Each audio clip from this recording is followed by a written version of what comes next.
Hello, friends.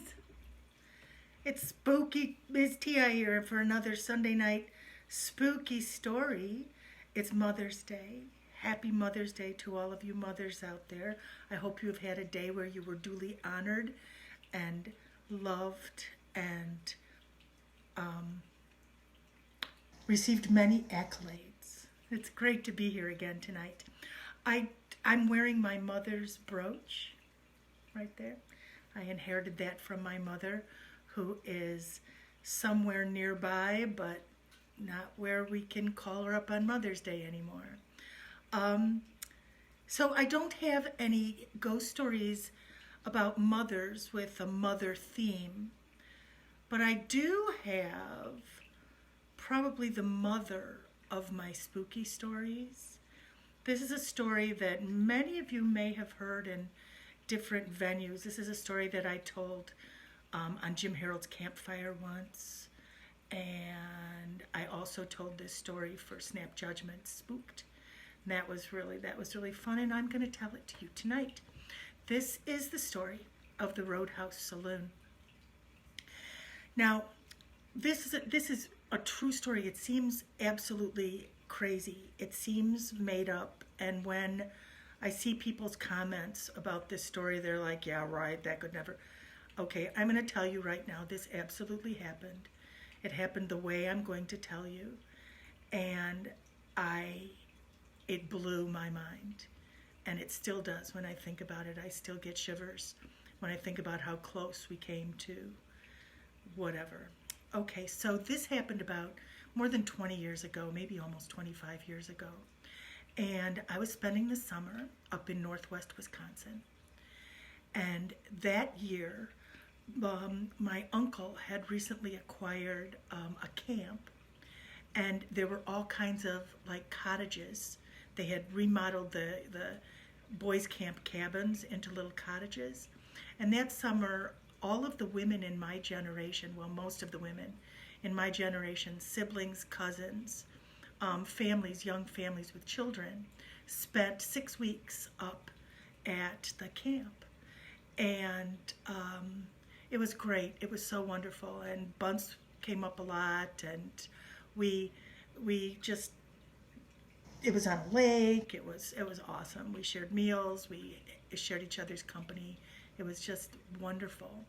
Well, we had planned to do it the following year, but the first year that we did this, my husband Bunce, those of you who know me know him, he was working. We were living in Chicago, I think. No, anyway, he was working and coming up weekends, or he came up a few times, and we talked about looking into finding a way to earn a little summer money up north with music. So we were looking for some music venues to see if we can get just a few gigs and tide us over for while we were up there. So my friend Builder Bob, who was the caretaker of the place, a great guy. He was an artist. He was a potter and a painter, and he was a carpenter artist as well. He did beautiful carpentry work and was just a great, all-around great guy, Minnesota guy.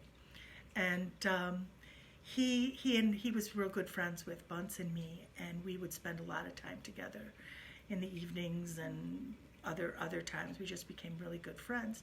And he said that he had some pals who were musicians, and that maybe they would have some ideas for places, venues, where we might be able to look into scoring a gig or two the next summer. So it was a Saturday night, and this band was playing I guess it was about an hour and a half away, outside of Ashland, Wisconsin. And he and I, the kids, this was the first summer. I remember this summer because it was the first summer that I did not have to get anyone a drink of water. Ezra, my youngest, was old enough to be able to reach and get his own drink. So it was like triumphantly independent of tiny ones. He was old enough to really have a little bit of independence. And so Bunce wasn't around, Bob and I decided we were going to go to this hear this band play, and my sisters would keep an eye on my kids. They were all sleeping in a bunk room, and so they took over those duties. And Bob and I set out just before the band, well, an hour and a half before the band was going to play, and we went to this venue outside of Ashland, and they were a fun band, a dance band, and it was great. And we hung out, and they, at the break, I thought I'd be able to talk to them at the break, but there were a lot of other people there to see them and stuff. So we just hung out until after the band finished playing, and they finished about 1, I guess. And after they finished, before they broke down, they came and sat down with us, and I spoke to them, and they were great people. I can't even remember the band's name, but anyway, so we just exchanged numbers and information, and then we had to head back home. Now, we left the bar. We probably talked, it was after 2 before we left. It was probably just a little after 2 when we left the bar in Ashland. And we had taken, at the camp where we were, my uncle kept a garage full of these fast sports cars. It's true, it was like heaven. And we had taken one of the sports cars to go over there. It was this little, close to the ground, black, cool Batmobile kind of car. And so we get in the car, and we start heading back. We said goodbye and thank you and all that stuff. And we start driving back. Now, this particular night, it must have been a new moon, or else, and it must have been overcast, because it was immensely dark. You couldn't see stars in the sky. There, as I say, there was no moon, and there was no light. Once we got out of Ashland and started heading across country on the county roads, we were going through the woods, and it was the kind of dark that just beyond the headlights you could see nothing, and you could see where the headlights hit the side, you could see it, but it was like just beyond them it was just swallowed up by the darkness. And we're just tootling along, there's music on the radio, and we're talking, and it had been a wonderful evening, and we were driving maybe 45 minutes or so, and I all of a sudden really had to pee. Now, this was not, I told Bob, watch for a roadside park or something, an outhouse, someplace that we could stop. Maybe there's an all-night gas station. Maybe there's someplace that we could stop, because the seatbelt was getting rather uncomfortable, and I was kind of like feeling fidgety. Now, being a teacher, you learn to have the holding power of a camel, because you sometimes have to go all day without using the bathroom. So I'm working on this, but it was getting pretty serious. And Bob said, well, we could just pull over, there's nobody here, and there wasn't. We hadn't passed a house, we hadn't passed a couple of dirt crossroads, but there was nothing. We hadn't seen a car in 40 minutes. And he said, I'll just pull over, and we could just, pee by the side of the road. Now, those of you who know me know that I'm handicapped, and I walk with a cane, and going pee in the woods is not an easy thing for me, because, well, to get explicit, I cannot squat. So I'm like, dude, you could pee in the woods if you want, if you have to go, because you've got outdoor plumbing, but I don't. So just hurry up so we can get home before I wet my pants here. So we're driving along, and we came out this county road and up where it hit 53, and we started heading south on US 53. And as we made the turn, we're driving along, and not too far after we got it, I looked. Now the highway was, it was not, now it's like a 4-lane divided. Then it wasn't quite a 4-lane, but it was divided. And I could see on the other side, on the east side, we were heading south. So on the east side, up ahead, I saw these lights. And as we're driving along, I see this red neon sign and this brown log building. And the neon sign says the Roadhouse Saloon. and it's got the windows and the beer signs are all lit up, and it's got an open sign on it. So I'm like, oh my God, we're saved. Pull in there. You've just saved my life. Just pull in there. It'll take me 5 minutes. And he says, well, we can't just walk in and go to the bathroom and go out. He says, besides, I've heard about this place. Everybody's talking about this place. They had some artist that was an artist for Disney Studios or something who had a cabin up in the area. And when the owners got this place, they remodeled this big dance floor, and there was this one big wall. And this artist painted this really big mural on the one wall of the bar, and everybody's talking about it. He says, so let's go in and we'll check out the mural. You can go to the bathroom. And I said, whatever, just get there so that I can get in and go to the bathroom. So we pull into the parking lot, and it's a gravel parking lot, and it's the only building in the parking lot. And there's maybe 3, 4, 5 on the out, old cars, like beat up old cars in the parking lot. And this is not unusual for that area. There's a lot of, it's like, those of you from Michigan, it's like the UP, where people drive their cars and fix their cars and then drive them some more and then fix them again and drive them some more. So old cars is not an unusual thing, but there were some old cars in the parking lot. And I said, oh, thank God. Pulled up right near the door. There was a spot right by the door. And we get out, and I pull myself out, and I've got my cane, and we walk in, and it had this big, heavy door.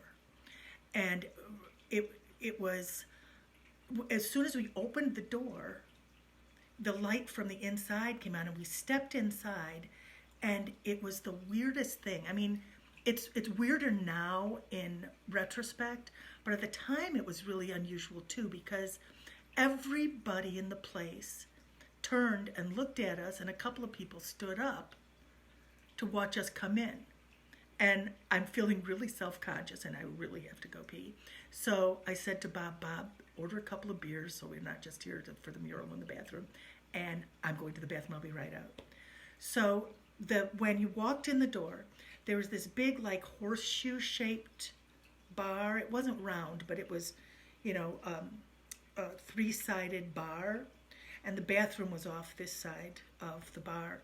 And so I just smiled at everybody. And as we walked in, they're like, hi. And I'm like, hi. And I hightailed it to the ladies' room. Now, I had noticed when we came in that there was I'll describe some of the people there. There was this bartender, and he's leaning on the bar. And he's this good-looking, fresh-faced, milk-drinking, farm boy-looking guy with his, this dark hair, and he's wearing one of those tank top T-shirts with big muscles, like he'd been hauling hay bales, and leaning on the bar, just smiling at us. And there were 3 ladies on the far side of the bar, and they were just sitting there with drinks. And these women looked like they'd been there since about 9 a.m. They look kind of like, how you've been when you've been sitting at a bar all day? Just kind of drawn and just sitting there with these cocktails in front of them. And, one was older, one was younger, with lots of makeup. And I'm just noticing this as I come in. And then I go past, I see another guy over by the dance floor. And then these couple other guys, other gentlemen over by a pool table, standing by a pool table. And I had to walk between the bar and the pool table to get to the bathroom. So I'm going as fast as I can, glump, glump, glump, glump. I get in there, and I open the door, and the light's off. And so I'm feeling for the switch, and I find the switch and turn on the light. And I got in the bathroom, and that felt good, I have to tell you. I just I think my eyes rolled in the back of my head.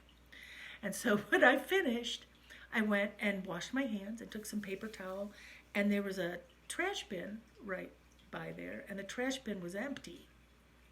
And I noticed that because I thought to myself, oh, those ladies look like they've been here since about 9 a.m., and it does not look like anyone has washed their hands for a really long time. And I put the paper in the trash bin, and I thought, well, maybe they're getting ready to close, and it already cleaned it up or something. I just kind of poo-pooed it and just let it alone and tried not to be judgy. And when I walked out, again, everybody goes, hi. And Bob walks up to me and he hands me a long neck Leinenkugel. And we walk up and everybody is watching us. Nobody's talking to each other.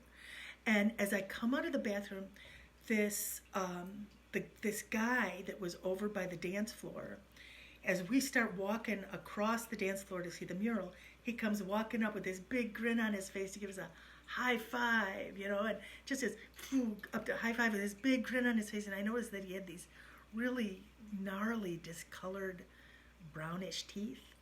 And he was kind of, teetering, and I'm like, hi, and we walked past and went over to check out this mural. And it was really a weird mural. It was an Old West scene. Remember, this is the Roadhouse Saloon. So it showed like a saloon scene from the Old West with those, those swinging doors in the background. And there was a piano and a piano player sitting there. And there was a woman standing by the piano singing, and there was a gunslinger in the middle, and there were some folks at a card table, and there was like a woman up on a stage like she was singing. So and the ladies were dressed like Miss Kitty and Gunsmoke kind of thing. It looked like a Hollywood Old West scene is what it looked like. But it was very weird. It was painted like a backdrop of a stage. Now, I don't know if any of you know about stagecraft, and when you paint a backdrop, you have to give it the illusion of it being real and then blending into its background. So the edges of this mural kind of faded into just painted grays, but it wasn't just gray. It was like gray with all kinds of flecks of other color in it, so it sort of like blended into its surrounding. And the way that the characters in the mural were lit, their bodies were a little contorted. It was kind of disturbing because it was not, the perspective was a little off. And also the lighting was like it was floor lit. So like if I were to take my candle and put it down here, this is how everything was lit. So you had extreme expressions, and it just seemed, and the colors were kind of garish, and it wasn't pleasant to look at.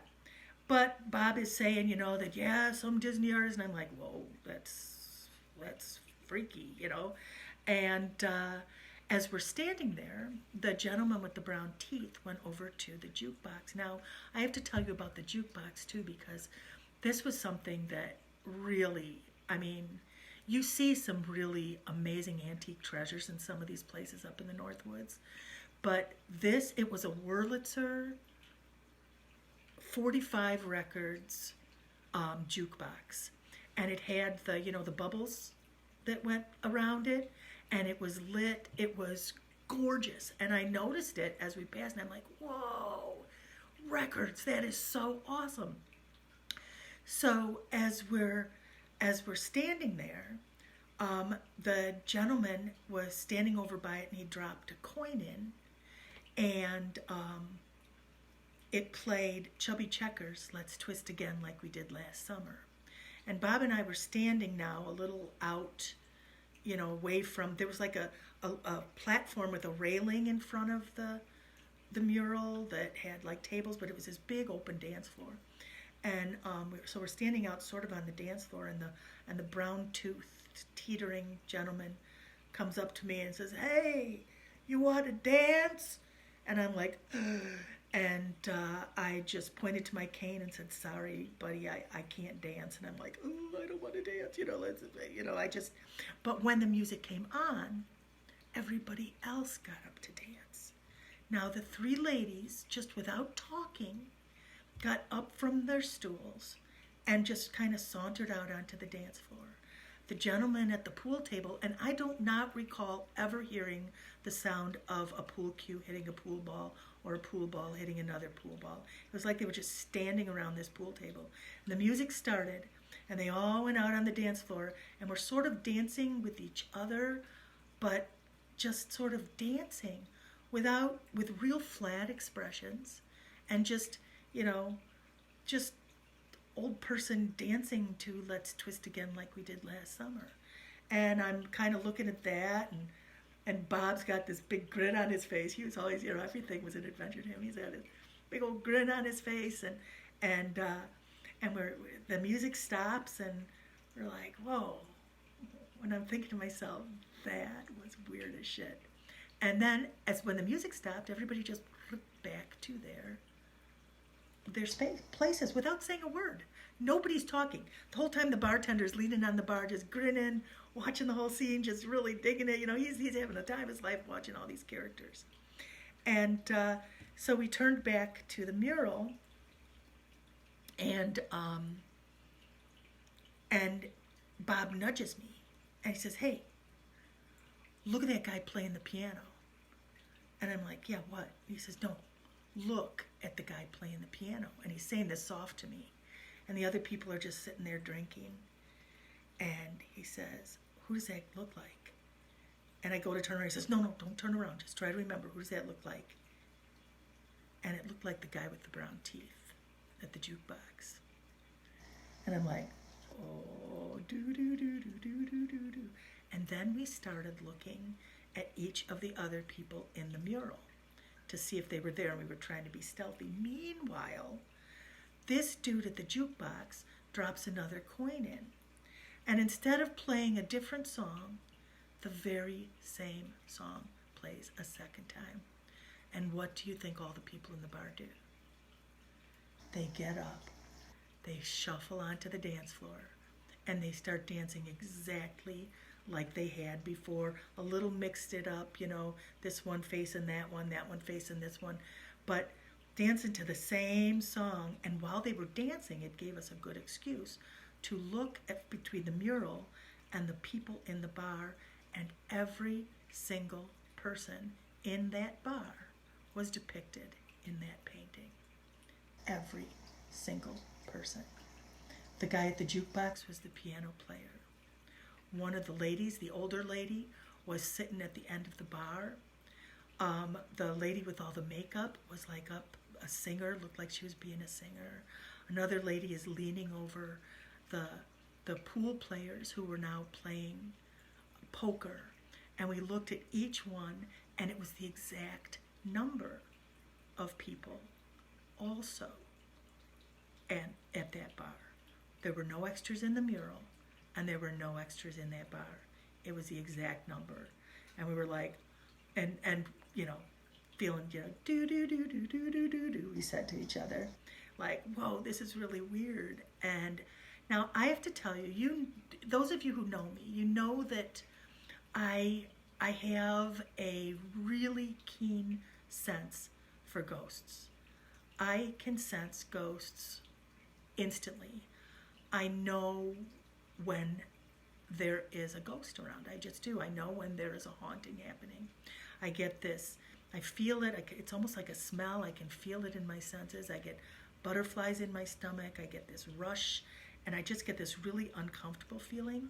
And although this place felt a little creepy and not real safe, it didn't feel ghosty.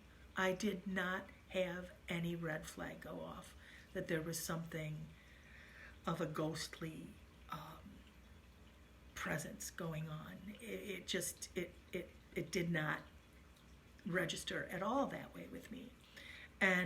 But it did feel a little creepy as to, gosh, it's really late at night, and we're the strangers in a bar, and they all seem to know each other kind of stuff. But so it didn't feel perfectly safe, but it did not feel paranormally dangerous in any way until we noticed the everybody in there. And then we rationalized it like you always do. Well, we said, these people are obviously regulars, so I'll bet the artist painted them in. They're probably all related, the way they get up and dance with each other. So maybe cousins or family or something. We knew a lot about cousins and family. And so we had finished our beers and decided to go back to the bar and ask. Now, by this time, the music had stopped and everybody had gone back to their places, and these ladies are back with their cocktails, and I did not see anyone take a drink. I wasn't watching closely, But while they're sitting there, I mean, like right now, even I'm taking a sip. But they weren't. They were just kind of sitting there, one smoking a cigarette. This is when you can smoke in bars. And not talking, not moving. And so we went up to the bar and put the empties on the bar, and the bartender says, "Can I get you another?" And Bob says, "Yeah, sure, we'll have another." He says, "We were just looking at that mural. Everybody's talking about the mural. I live just south of here." And starts talking to the bartender, who's just smiling and nodding his head. And so Bob says, "So, is that you in the mural? You look like the guy that's like the gunfighter up there."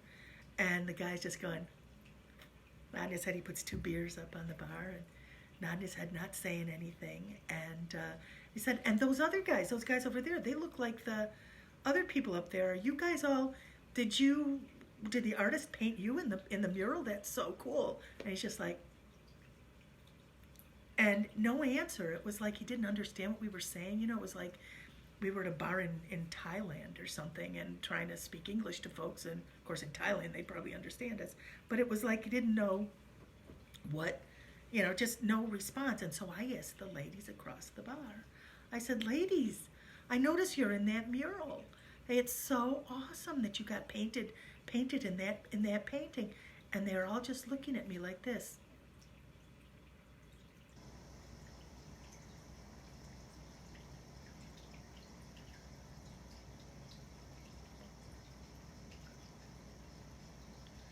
I said, "Is that you up there?"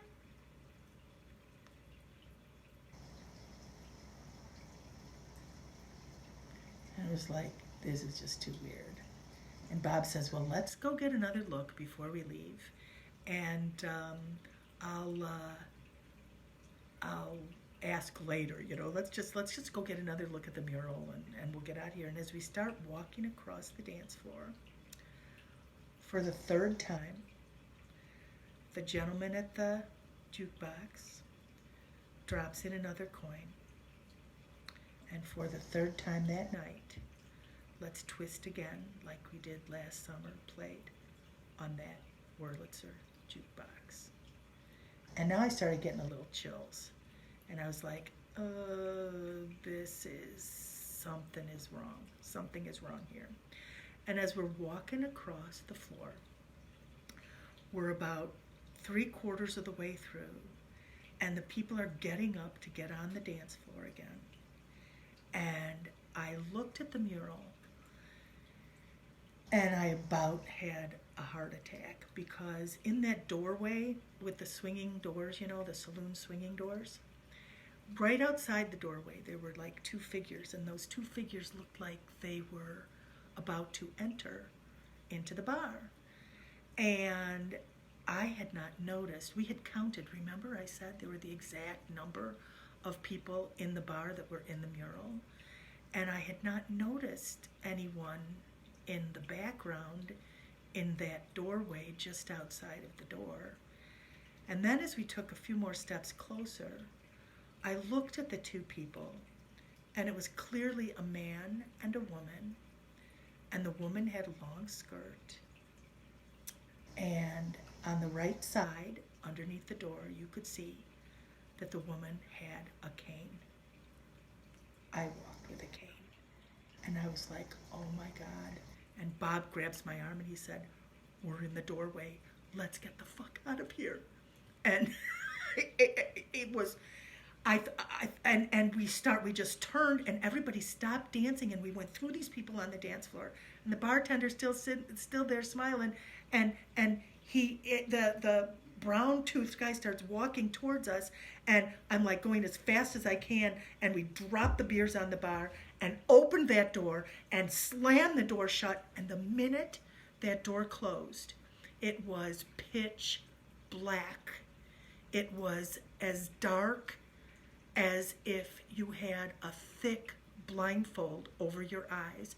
You could see nothing. I could see nothing. I could hear nothing. The jukebox was in the middle of "Let's Twist Again" like we did last summer when we opened the door. And when we closed that door, it was silent. And it was pitch darkness. I froze. I didn't move. I didn't know if there was a step there. I did not want to fall. I did not want to fall and be stuck there. I wanted to get out of there. And Bob said, don't move. I'll go turn on the headlights. And fortunately, the car wasn't parked too far away. And I hear him going through the gravel, and I'm standing just outside the door. And it just, this rush over my whole body, like I was, my stomach was flipping, and I felt like I was starting to shake, and I was like, oh my God, turn on the goddamn lights, and just standing there in this blackness, and anything could have been in that blackness, even a big black bear, anything could have been there right near me, and I would not have known it, just standing in this abyss of darkness. And all of a sudden, blink, the lights went on. The car door opened, and the ding, ding, ding, and the lights. And as soon as the lights went on from the car door and he turned on those lights, I made my way into that car, got in. Before I even had my seatbelt out, he is peeling backwards. And as we pulled back away from the building, there are the windows.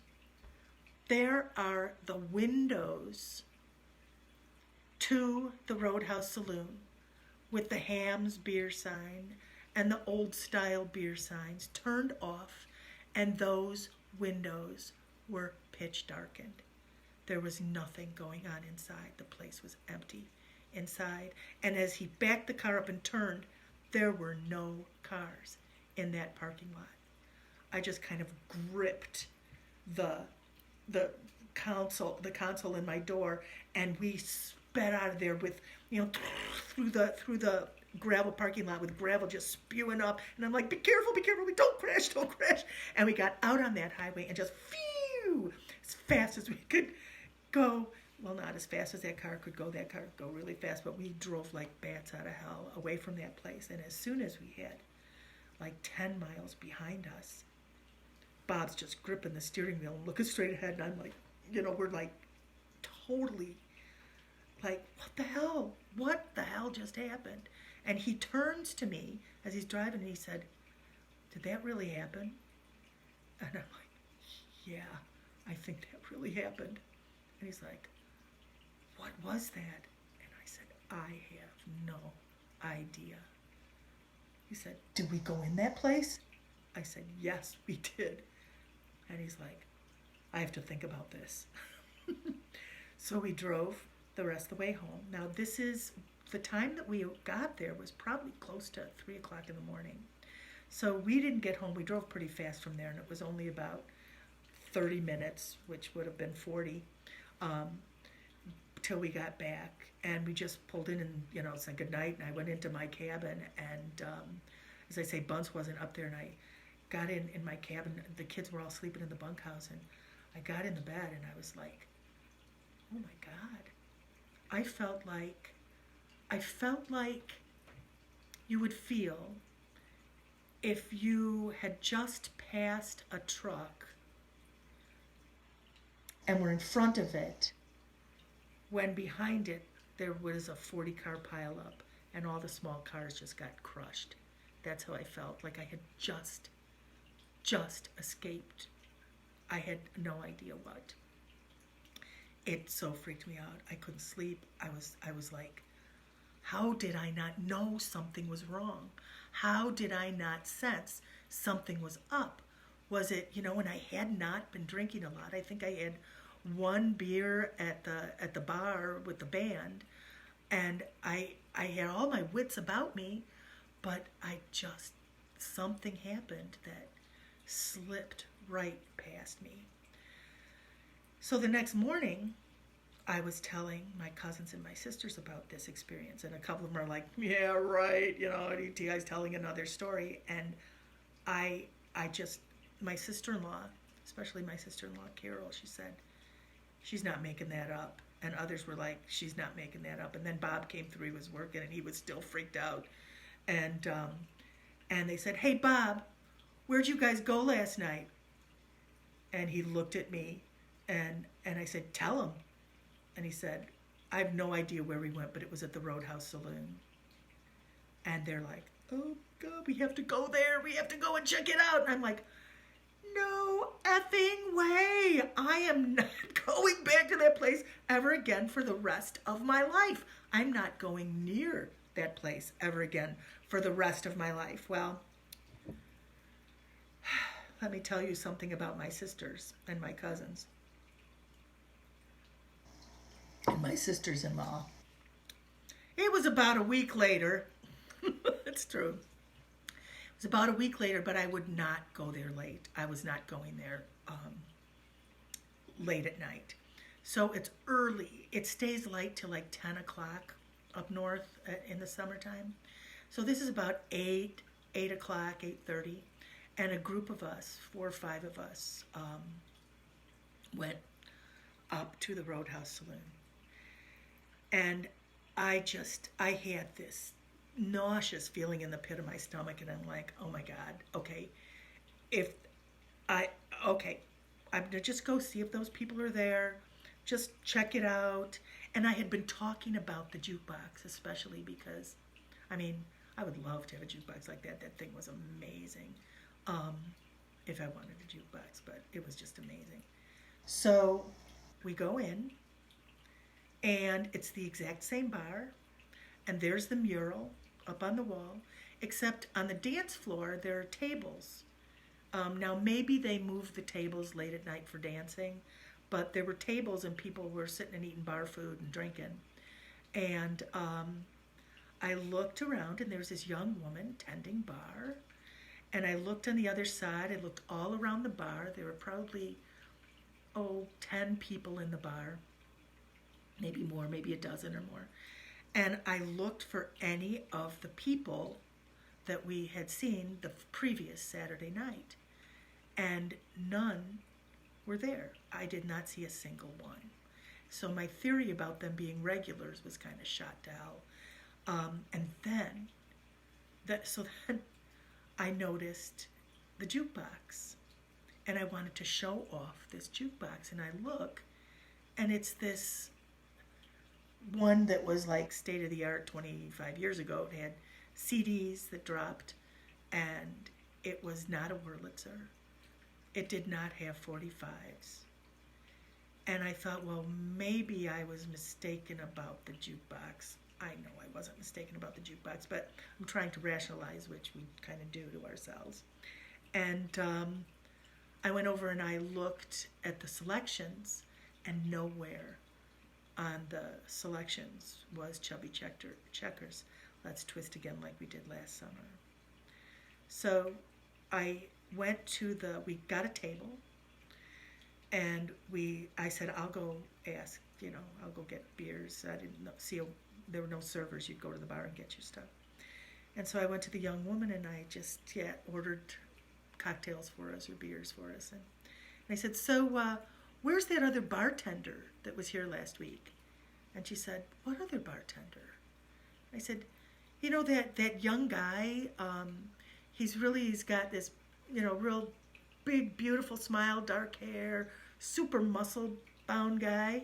And she's shaking her head. She's saying, well, there's no bartender like that. And I said, he's the guy, and I pointed to the mural to show her the gunfighter.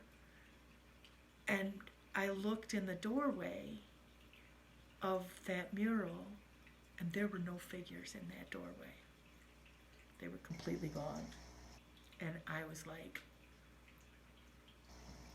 that kind of blew my mind. So I pointed to the gunfighter. I said, that gunfighter there, he looked like that.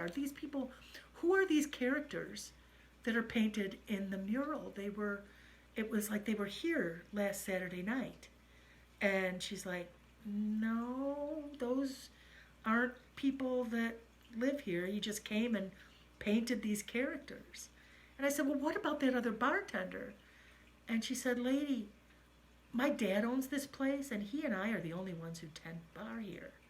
And I said, but it was last Saturday night. It must have been almost 3 o'clock in the morning. It was really late, and we were coming down and saw the lights on and stopped. And she says, you must be thinking of another place, lady, because I was the only bartender last Saturday night, and I closed the place at midnight.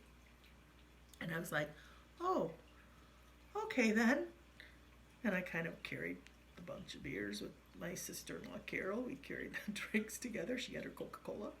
And we sat down at a table, and Carol's eyes are like as big as saucers. And she's like, none of those people are real.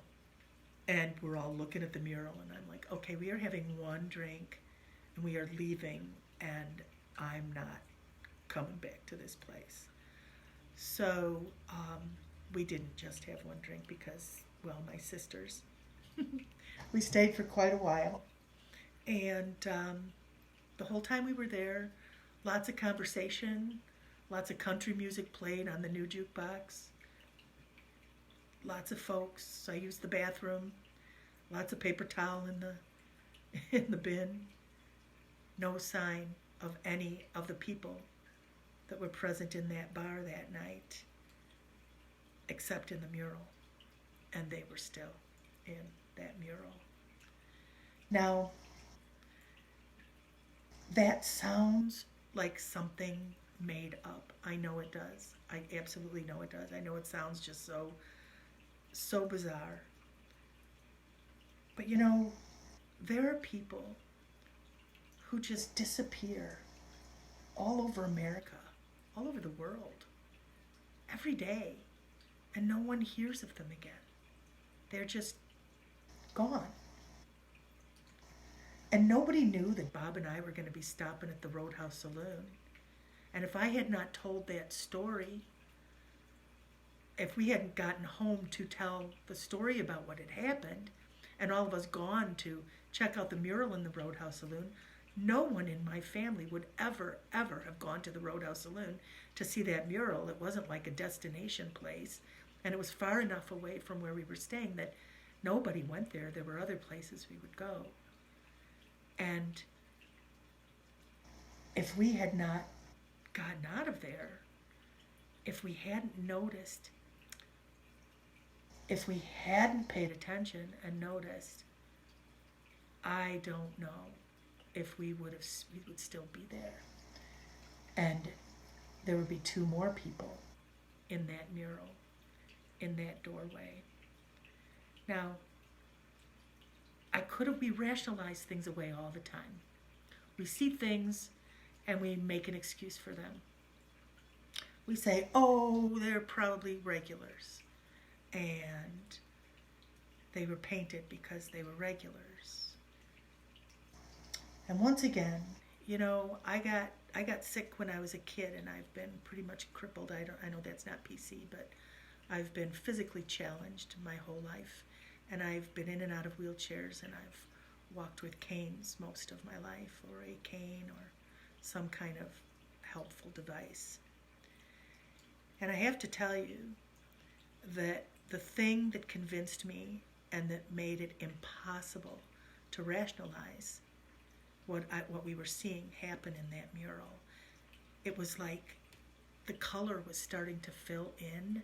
The figures were just gray, but as we were looking at it, remember how I told you how the grays had flecks of other color on the edge? Well, this was happening in the two figures in the doorway when we were there. And I was wearing a pink dinosaur skirt. Yes, I had a pink dinosaur skirt. It was awesome. Rita Meach made it for me. I loved it. And pink was starting to fill in there. But you could say, we could have just missed that because they're just shadows. They weren't filled out.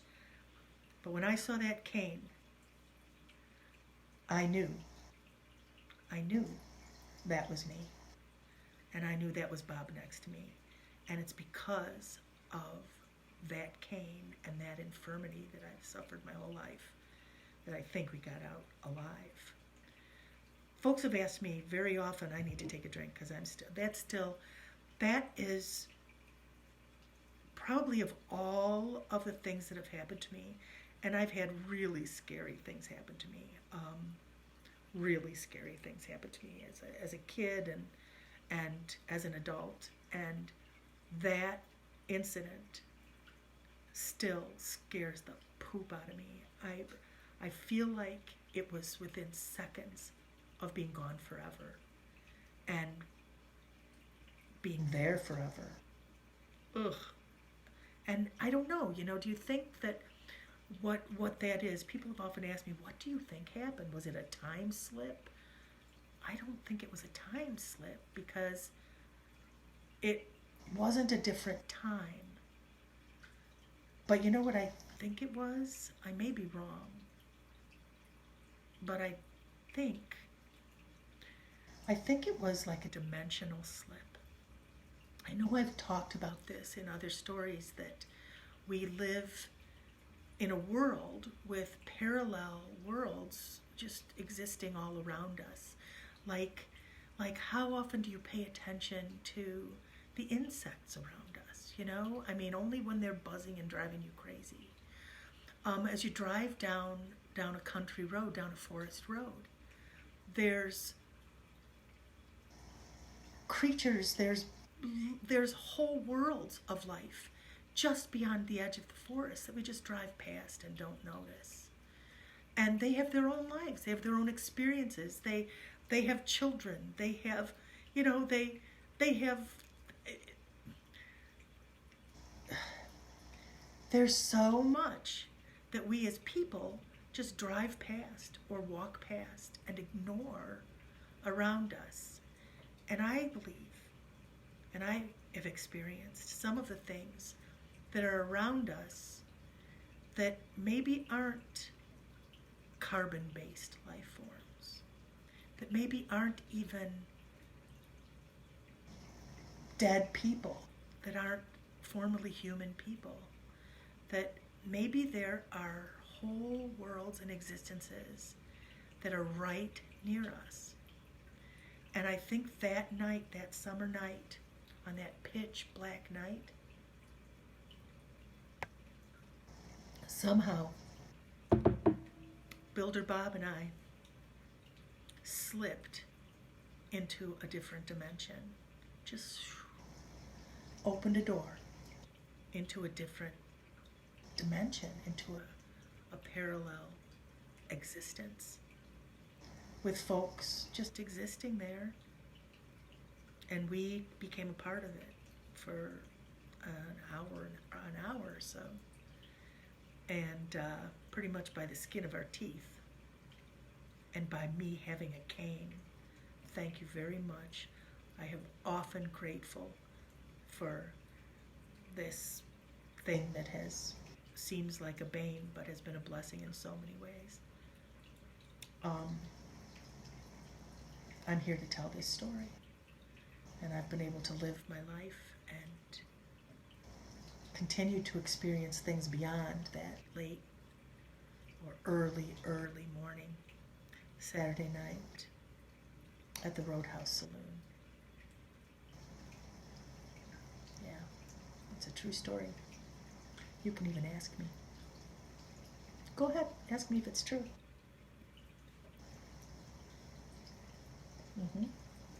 It is.